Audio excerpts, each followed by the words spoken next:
Рут.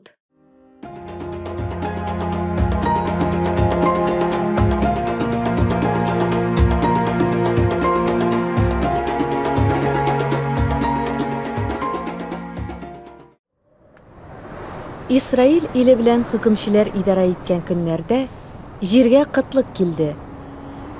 Şul sebeple Yahuda Beytleheminden bir kişi xotini bilen iki oğlun iyertip yaşarga dep Meab jirine koşinip gitti. Eligi kişinin ismi Elimelik, xotininiqi Nağmiye, oğullarıniki Mahlon ve Kiliyon idi. Olar Yahuda Beytleheminde yaşavşi İfrat kabilesinden idiler. Şulay etip olar Meab jirine koşinip kilip şunda yaşap kaldılar.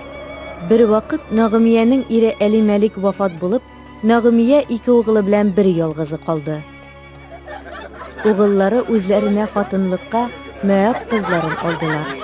Onlarının birisi Ürpe, ikincisi Rut isimliydi. 10 yıl şaması ömür geçirgeç, Nağmiye'nin oğulları da ölüp gitti. Özünün irin iki oğlun yoğaltkandan soň, ol bütünley yalgızı kaldı.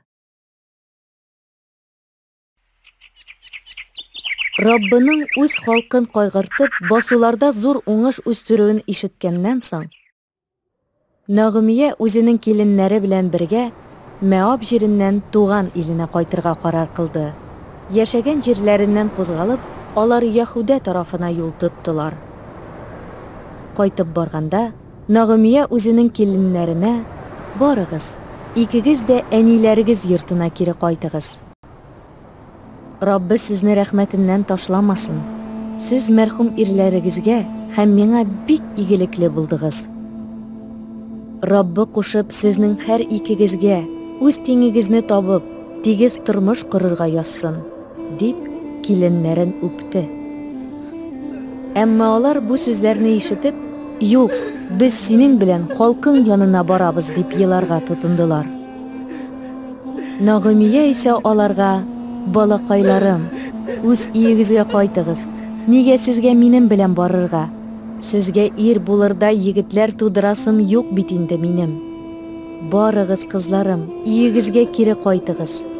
Er bilen yaşarga soň indi meňa. Eger de men olda eli ümit bar dep ayta kalsam, hem bugünkü tünni irad bilen uzdırıp, sizge tagayinlagan er balalar tudursam da, olarning o'sib bo'yga jetülerin nişik kütüp turmak gerek? Yok kızlarım, bu mümkün hal tugil. Menim hasretim siznikinden aşırak, şinki meňa Rabbi qargışı düştü." Eligi sözlerden soň kelinleri qabat kışkırıp yılarga tutundular. Onları Ürpe degeni qaynanasın öptü de hoşlaşıp kitip bardı. Rut ise qaynanasına sarılıp onun yanında kaldı.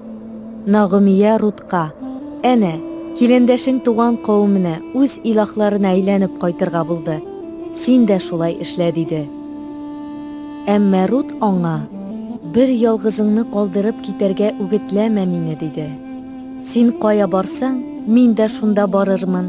Kayda yaşasan, şunda yaşarmın. Senin halkın, menim halkım. Senin Allah'ın, menim Allah'ım bular. Vafatın kayda bulsa, men de şunda ölermin. Meni de şunda jirlerler. Rabbi meňa nindigine jazalar jiberse de, meni senden bara ejelgine ayırır." Nağmiye, kelininin öz degeninde nık turuğun körüp, onu ötlewden to'xtadi.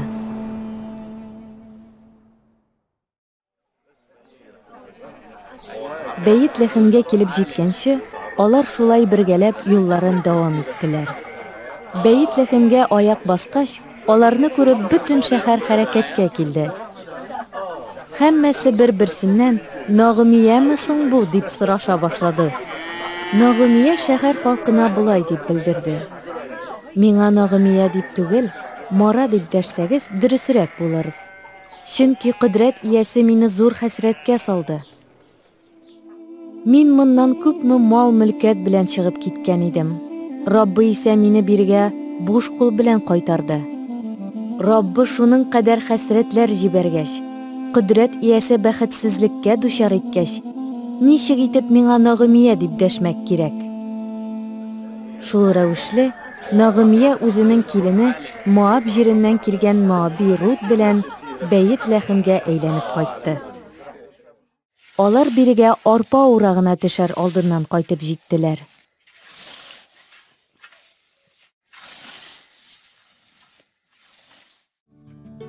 Биредә Нагымияның мәрхүм иренә туган тиешле, чыгышы белән Әлимәлик нәселеннән булган Бугаз исемле мөхтәбәр бер кеше яши иде.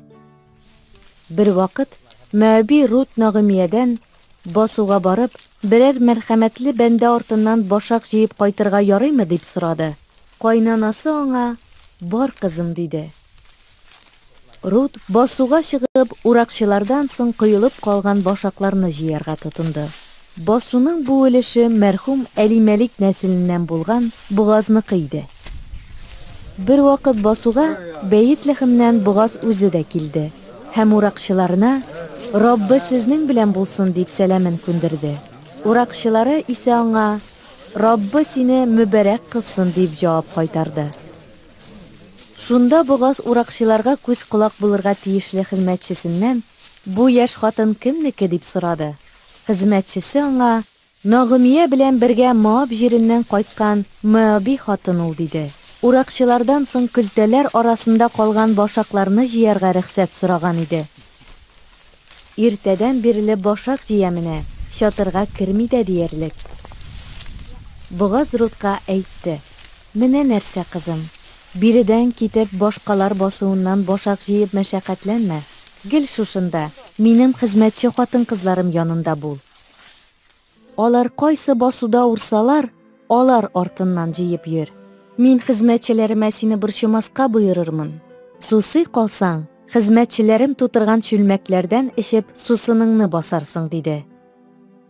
Бу сүзләрне ишеткәч, Рут башын җиргә иеп Бугаздан сорады: "Ни өчен син миңа карата шулай игелеклесең? Чит кеше булуымны белә торып, нигә мине шулай үз итәсең? Иреңне җирләгәннән соң, кайнанаң өчен синең ни нәрсәләр эшләвең, ата-анаңны, туган илеңне калдырып, моңарчы сиңа таныш булмаган халык арасына килеп керүең миңа бик яхшы мәгълүм", дип җавап бирде Бугаз. "Кылган игелегең өчен Раббы сиңа яхшылык белән җавап кайтарсын. Раббының, Исраил Алласының шәфкать канаты астына сыенырга дип килгәнең өчен Раббы сине үзе бүләкләсен. Игелегеңнән ташламасаң иде, әфәндем", диде аның бу сүзләренә каршы Рут. "Мин кулыңны тынычландырдың, хезмәтчеләрең дәрәҗәсенә дә лаек булмаган хатынны күңелгә хуш сүзләрең белән юаттың". Төш вакытында Бугаз Рутка: "Бире кил, ризыктан авыз ит, икмәгеңне шәраб сиркәсенә манып аша", диде. Рут уракчылар янына килеп утырды. Бугаз биргән кыздырган ырлыкны ашый башлады. Тамагы туйганнан соң да әле аның ризыгы калды. Аннары утырып, тагын башак җыярга тотынды. Бугаз үзенең хезмәтчеләренә көлтәләр арасында коелып калган башакларны да җыйсын. Кыерсытмагыз аны. Хәтта көлтәгездән дә учма-учма өлеш чыгарыгыз, җыйсын. Сүз әйтмәгез аңа", диде.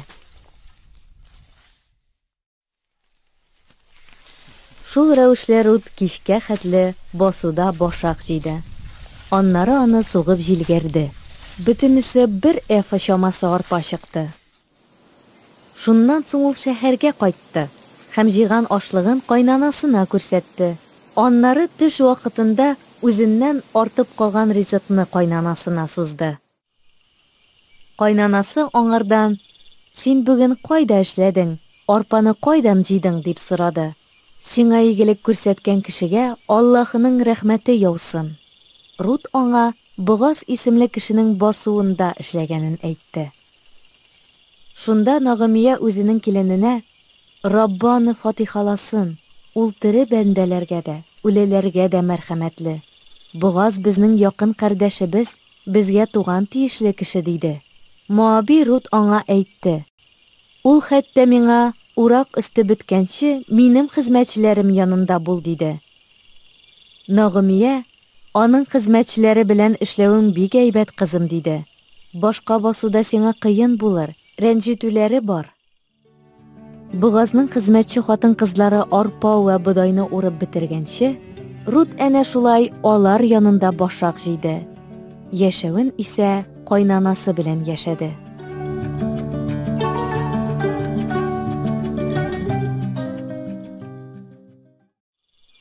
Бер көнне кайнанасы Нагымия аңа: "Кызым, бәлки сиңа яшәр өчен уңайлырак урын табарга, тормышыңны җайга салыргадыр", диде. "Синең белән бергә эшләгән хезмәтче хатын-кызларның хуҗалары безгә туган тиешле бугаз бүген төнлә ындырда арпа җилгәрә. Син юан төзәтен, хушбуй сөртен дә, кешелеккә дигән киемнәреңне киеп, ындыр табагына бар. Әмма бугаз ашап эчкәнче аның күзенә чалынма. Ул йокларга җыенгач, аның кай тирәгә ятканын чамалап кал да, йокыга китүенә өстендәге җәймәсен ачып, аяк очына кереп ят. Аннары ни эшләргә икәнен ул сиңа үзе әйтер." Кайнанасына Рут: "Мин барысында син кушканча эшләрмен", диде. Шуннан ул ындыр табагына юнәлде һәм барысында кайнанасы кушканча эшләде. Ашап-эчеп күңеле хушланганнан соң, бугаз эскерт төбенә барып йокларга ятты. Рут исә акрын гына килеп, аның аяк очындагы җәймәсен күтәрде дә шунда кереп ятты. Төн уртасында бугаз сискәнеп уянып китте һәм аяк очында яткан хатынны абайлап алды. "Син кем?" дип сорады хатыннан бугаз. "Синең кылың Рут", дип җаваплады хатын. "Кылыңны шәфкать канатың астына алсаңчы, син миңа туган тиешле кеше бит." "Раббы сиңа фатихасын күндерсен, кызым", диде бугаз. "Син үзеңә ни бай, ни ярлы яшь кияү эзләп китмәгәнсең. Кылган гамәлләреңнең иң яхшысыдыр бу. Моннан ары, кызым, бер нәрсәдән дә курыкма. Теләкләреңнең һәммәсен дә үтәрмен. Чөнки синең инсафлы хатын булуыңны бөтен шәһәр халкы белә."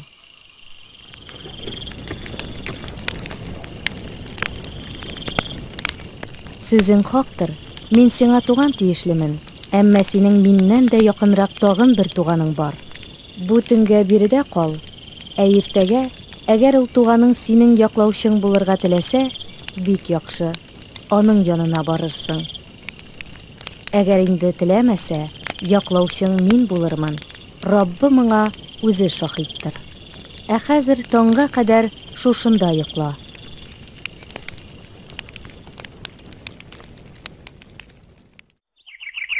Шулай итеп, Рут бүтөнне бугазның аяк очында йоклады. Ә иртәгесен таң беленер-беленмәстә торып басты. Бугаз ындыр табагына хатын-кыз килгәнне берәү дә белмәсә иде дип уйлап, Рутка алъяпкычыңны тотып тор, диде дә Рутның алъяпкычына 6 үлчәм арпа салды. Аннары шәһәргә кайтып китте. Ә Рут үзенең кайнанасы янына юл алды. "Я, нәрсә, кызым?" дип сорады Нагымия аңардан. Рут аңа бугазның ниләр эшләвен сөйләп бирде һәм әйткәннәренә өстәп булай диде. "Менә бу 6 үлчәм арпаны ул миңа кайнанаң янына буш кул белән кайтма" дип бирде. Кайнанасы аңа: "Кызым, эшнең нәрсә белән бетәсен сабыр гына көт. Чөнки бугаз әйткән сүзен көнендә үтәмичә тынычлана алмый торган кеше", диде.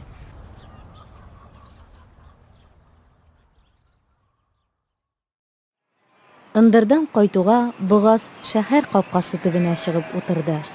Нәкъ шул вакытны аның турысыннан бая искә алган туганының үтеп баруын күрде. "Бире килеп утыр әле", дип чакырды аны бугаз. Теге килеп утырды. Бугаз шәһәр өлкәннәреннән 10 кешене чакырды да "Бире узыгыз" дип янәшәдән урын күрсәтте. Өлкәннәр утырдылар.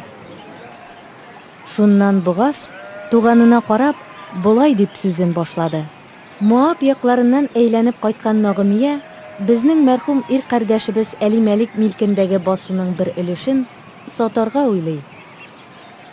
Сиңа шушы хәбәрне җиткерергә булдым. Биредә утыручылар һәм өлкәннәр алдында сиңа әйтәсе сүзем шул. Басуны сатып алырга ризасыңмы? Әгәр риза икәнсең, ал. Инде теләмисең икән, җавабыңны әйт. Миңа моны белеп тору кирәк. Чөнки синнән башка басуны үзенә алырдай кеше юк. Инде син баш тартсаң, миңа уйларга кала. Бугазның кардәше сатып алырга булды. Шуннан Бугаз аңа: Нагымиянең басуын алган очракта, син аның киленен, тол хатын Моаби Рутны хатынлыкка алырга мәҗбүрсең. Әлеге биләмә аның мәрхүм иренең гаиләсендә калырга тиеш диде. Бугазның туганы исә бу сүзләргә каршы булай дип җавап кайтарды. Әлеге басу өчен йолым түләп, үз мөлкәтемә зыян китерер хәлем юк. Шулай булгач, басуны син үзеңә ал.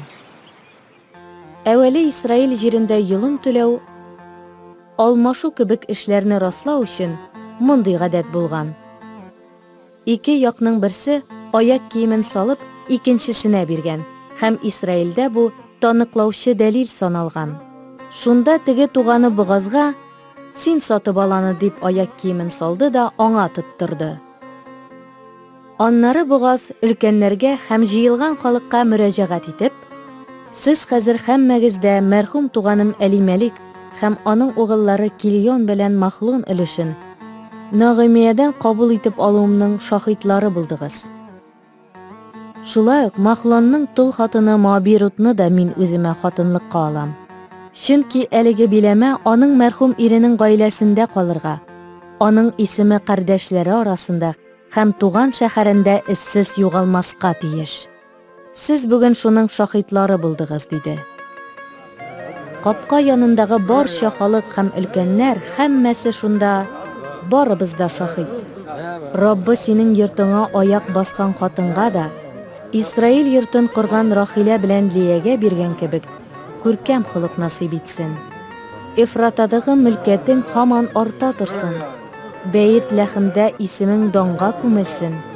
Ходай Тәгалә сиңа шушы яшь хатын карыныннан бирәсе балалар аркылы синең нәселең дә, тамарның Яһүдәдән тапкан углы Перес нәселе сыман көчле вә куәтле булсын, дип теләк теләделәр.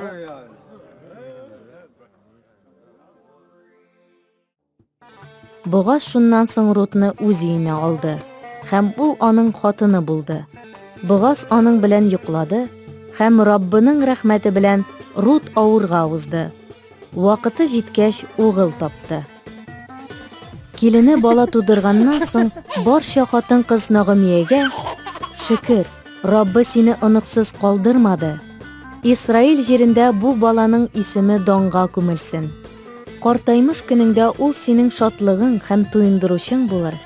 Чөнки аны ихлас күңелдән сине яраткан, сиңа 7 угылыңнан да артык кадер-хөрмәт күрсәткән киленең тапты дип әйтә торган булды.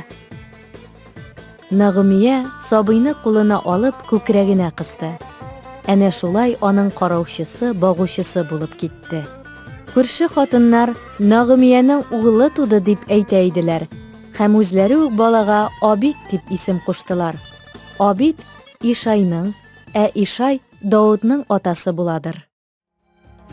Пересларның нәсел шәҗәрәсе менә шушы рәвешле.